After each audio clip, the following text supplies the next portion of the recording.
Okay, I'm picking up from right where I left off. I'm going to now write my letter, so I'm going to click on Next, Write Your Letter.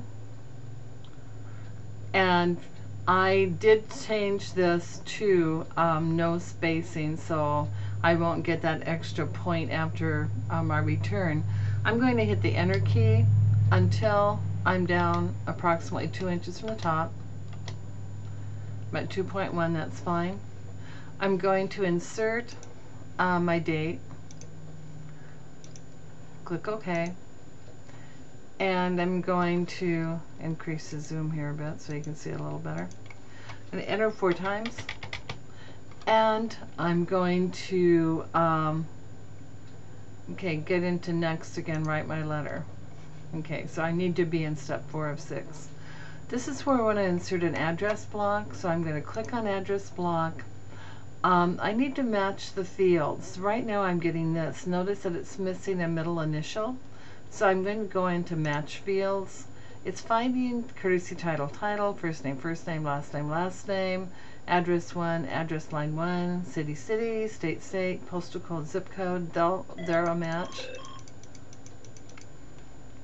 And I'm going to go to middle name, choose MI, click OK. And now I'm going to choose the one that has a middle initial.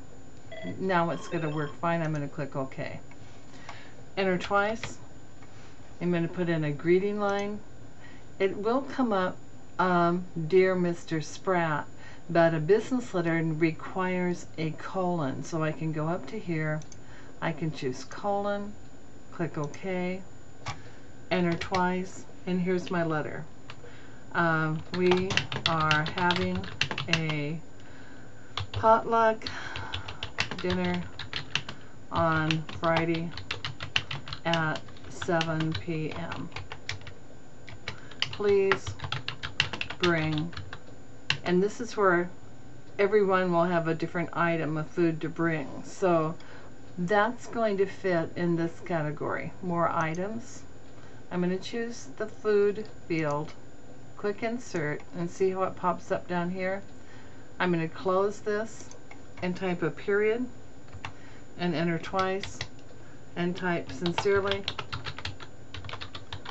enter 4 times and type my name. Okay, now this is my main document. I'm going to save this. I'm going to click on save.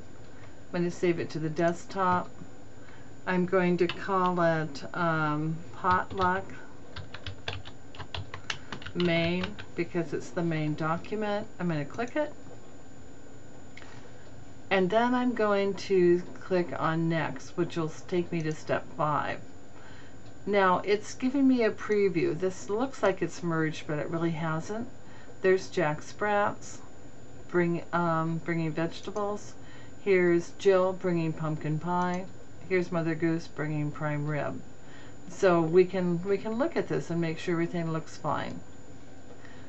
If I needed to edit my edit recipient list, I could click where it says edit recipient list, and let's say that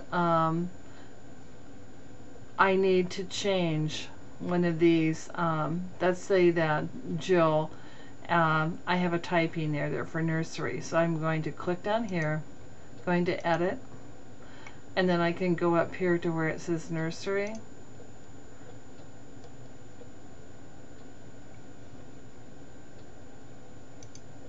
and type in an E, so that's going to be correct. And then they'll say, do you want to update? I'm going to click yes, click OK.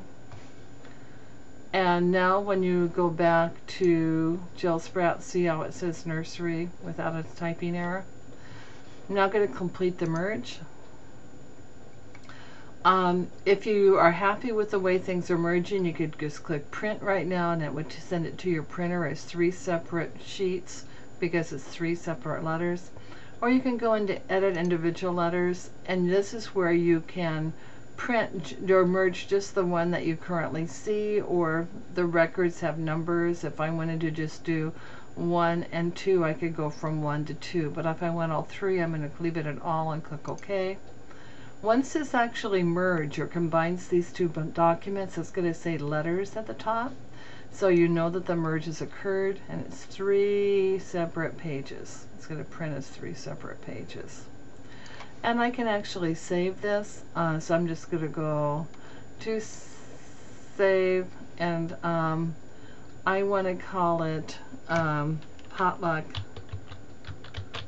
merged letters, because this is where they've actually combined the main document and the data source, and I'm saving it to the desktop. Okay, and that concludes mail merge.